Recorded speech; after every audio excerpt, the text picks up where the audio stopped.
Good evening po sa lahat. Meron lang po tayong gagawing video patungkol dito sa ating oldest coin na hawak sa ngayon. Ito pong coin na ito ay ginawa noong 1843 na merong nakapangalan na Reina de la España. Sa taong ito, 1843, 181 years na siya sa ngayon.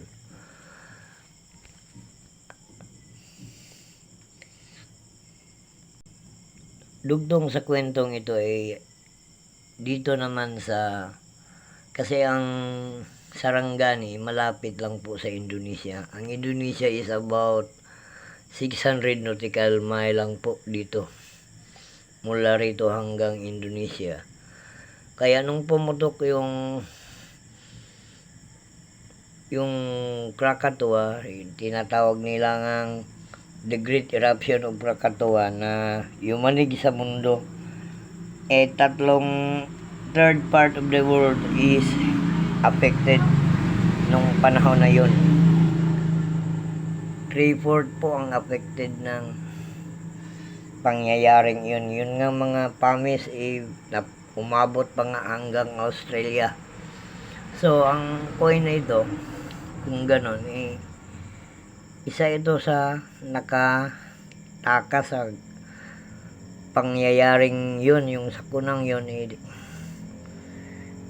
isa ito sa nakatakas. At ang nakapagtataka bakit andito pa napadpad sa ating lugar sa Sarangani. Kaya dagdag ito sa ating turismo kung sakasakali. Dagdagan pa natin ng research para dito. Inanyayaan ko rin yung iba, baka may tinatago-tago kayo riyan na mas mataas pa ang taon ng inyong coin. Ilabas na po natin para ambag tayo sa turismo ng lugar.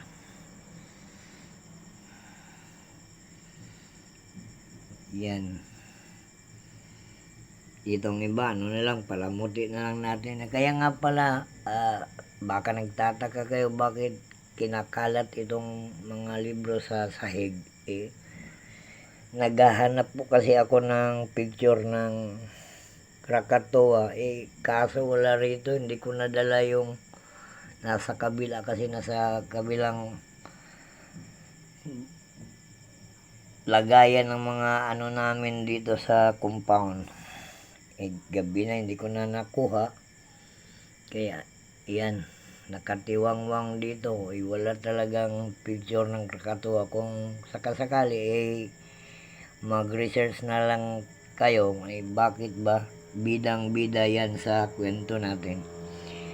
Ito po ang dahilan kung bakit may mga corals itong bundok natin. Lalo na sa mga taga rito, alam nyo yan na yung spring punong-puno ng corals ang bundok na yan. Yan po ang isa sa patunay na may nangyaring isang malaking sakuna noon sa panahon ng pag-erupt ng Krakatoa. So good evening lang po sa lahat.